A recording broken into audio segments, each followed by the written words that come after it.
Uşaqlar, fa major, re minor qammaları. Fa majorun neçə işarəsi var? Bir işarəsi var, si bemol. Bir işarəsi var. Si bemol, fa majorun paraleli.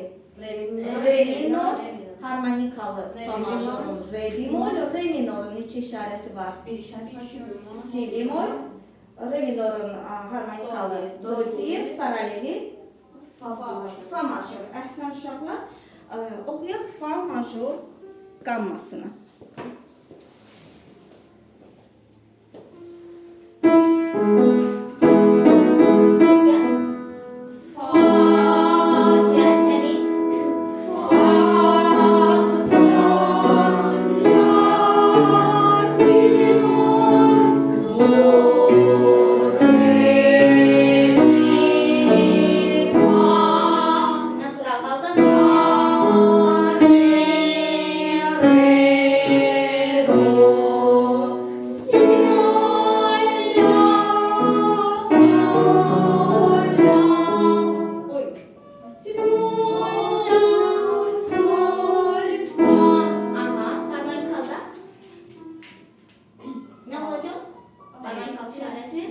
Re bemol, əhsən oxuyuruq. Si bemolda açar işarəsidir, oxuyaq.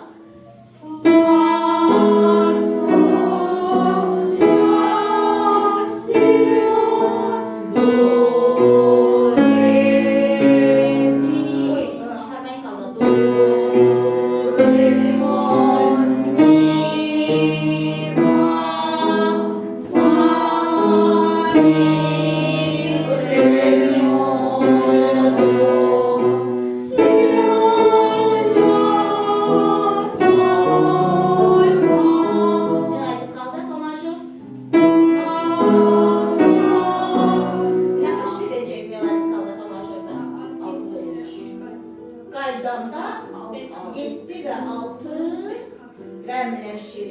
7 hansı səsdir? Mi. Aha, mi. 7 deyil, bəmləşir olur. Mi bemol, re. 6-dır, bəmləşir olur. Re bemol. Əhsən uşaqlar oxuyaq. Yuxarı natural gedir. Düzdür, melodi qaldı. Major, yuxarı natural, aşağı 7-6 bəmləşir. Oxuyuruq.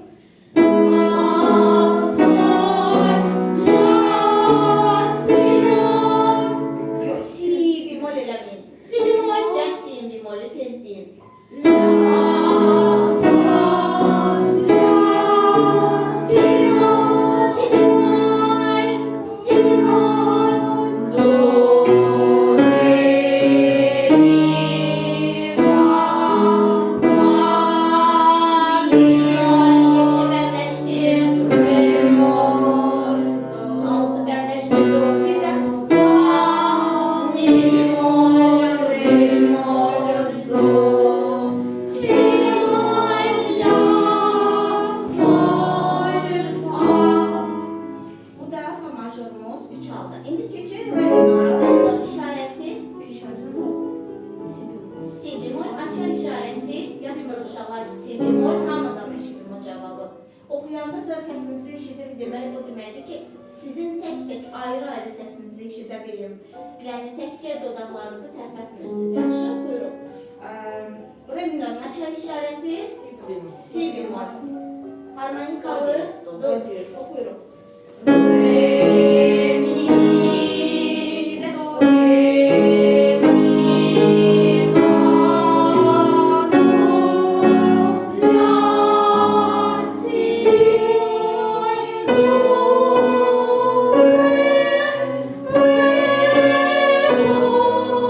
si, la,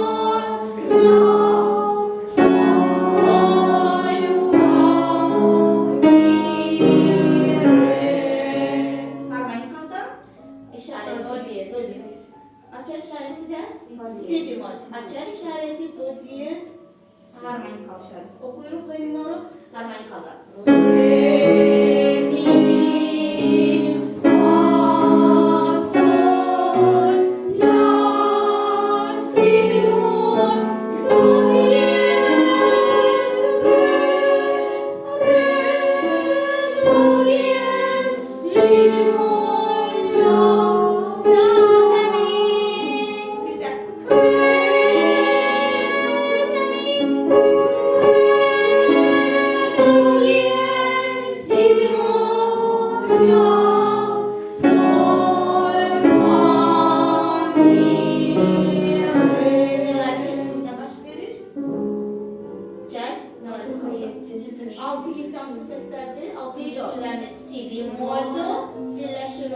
Si bemol. Si bemol. Do diyez, do bemol. Çünkü do bemol Z yarım ton zilleşir olur. Bemol, bemol yarım ton zilleşende bekara çevrilir.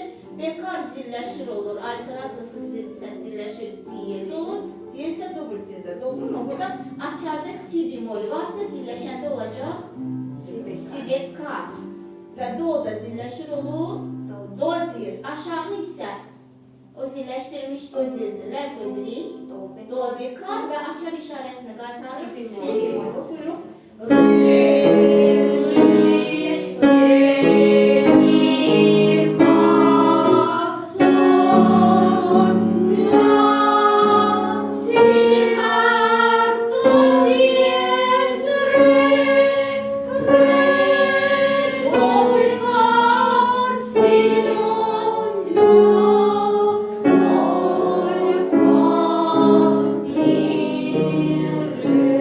Bu da oldu fa major re minorumuz 3 halda. Fa major re minor neçə işarəsi var? Cəld. Si bemol hamıya aiddir sual. Fa majorun harmonikalı. Re bemol, re minorun harmonikalı. Do diyez. Fa majorun paraleli. Re minor, re minorun paraleli. Fa major.